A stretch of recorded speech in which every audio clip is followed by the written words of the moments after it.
So our study is called A Change in Social Attitudes in a Liberal Arts Environment for a psychology research class. And since we go to a liberal arts school, we are looking to see how students' attitudes and views change throughout the time, if they came in having more conservative views and then having more liberal views at the end of their college education.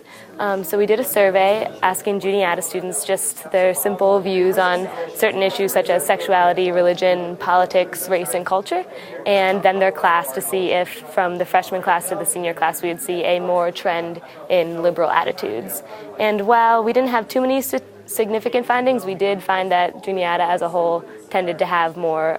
liberal attitudes, and we think that just has to do with the kind of population that Juniata attracts.